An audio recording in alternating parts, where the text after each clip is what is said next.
Hello, and welcome back to another episode of Lost in the Farmer's Market Garden Shorts, where we're doing special episodes to cover the holiday collection, but also to expose you to plants you may never have heard of or never thought to own.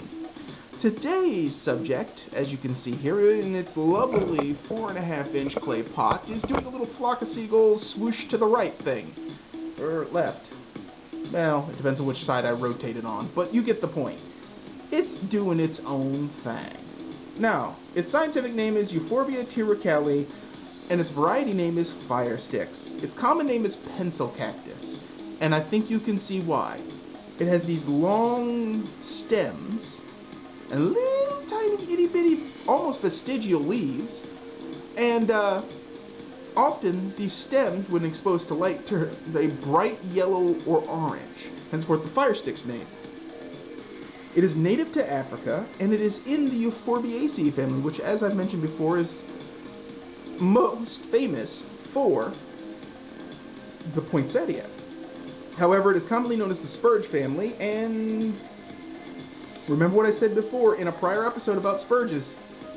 You'll see what I mean in a moment. Well, anyway, it is native to Africa. In fact, it's native to a section of Africa that has an interesting black clay soil, which is kind of cool. However, as a house plant, it can just take regular old potting soil. In fact, the large specimen that I have on hand, which is this one has descended from as a cutting, well, let's take a peek at her. Oh yeah, look at the size of that thing. Like, Becky, oh my god, look at her pencil cactus. Yeah, that's it. That's the one I talk about that I decorate for Christmas every year, except I haven't gotten around to it yet. It's massive, and it's in a 14-inch pot. For gardener's pleasure. Well, anyway, let's get back to the fun part. So here is the pencil cactus. I'm going to zoom in a little bit. We're going to zoom. So I mentioned that it's native to Africa. That's fine. It is a euphorbia, therefore it's got a nickname of milk bush. You know. It's also known as the Indian tree spurge, the naked lady. Yeah, seeing as how it doesn't have flowers that are pink or even suggestive, and they're very inconspicuous, and seeing as how it's not shaped like a lady, I don't know where they got that one from. You got me, folks. I tried to look it up, and let's just say Google was like, ha! You're looking for porn, aren't you? No! Well, anyway, it also has a name, Avalos, which sounds classy. Knowing my luck, it's probably a curse in another language or something. But anyway. So, it's hardy in USDA zones 9A through 10A, which means probably 11 as well. Its soil pH preference is roughly about 6, though it does, as I mentioned, because it natively grows in clay soils, it'll tolerate clay, which is interesting. Its exposure is full sun, which I can absolutely attest to. That big one I showed you used to go out on the porch every summer. I used to lug, that thing is massive. I used to lug that mamma jamma out every summer religiously.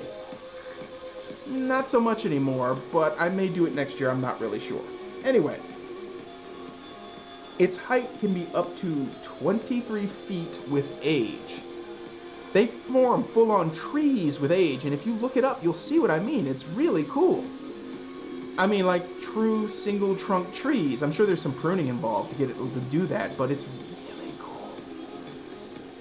Its width can be up to 12 feet, which, again, I believe. My specimen here is going on 11 years old at this point, and its central stems are almost as thick around as my pinky finger. So, that's the plant I call Big Mother. But anyway, now, I'm going to say this clearly and concisely. This plant is not medicinal. Like other milkweeds, it contains milky latex sap that has corrosive qualities, and it's not good for mucous membranes. There are some people who are trying to use it as a cancer cure. However, there's just as much research indicating that that will just totally backfire. So just don't. Leave the plants alone. Don't snort the foliage. Just don't. Now, I'm going to point... Now, what's interesting, and this is a fact also for the devil's backbone that I skipped. The latex sap is toxic and corrosive, sure, but it may be useful for making rubber or fuel. I mean, latex is latex, and latex is a simplified form of rubber, is it not? There is a company that is attempting to do that, is currently or has attempted to do this in South America, but you know, the oil industries are pretty powerful and they do not want their product displaced, so it could be something like that. They've had not great results, but that could also be the way they're going about it. It could be the growing conditions, you know, things like that. You move a plant to a place where it didn't naturally grow and its internal chemistry could change. The ones in where they're from, in Africa, might actually have more of that. It's sort of like how it was recommended that devil's backbone be used for bioremediation because it's able to extract stuff from the soil. Not bad. Cleaning the environment may be the job of specially selected plants, and this could be the great wave of the future. However, it's uncertain how this is going to go. I mean, algae has been looked at for biofuel as well. Who knows? We shall see, I suppose.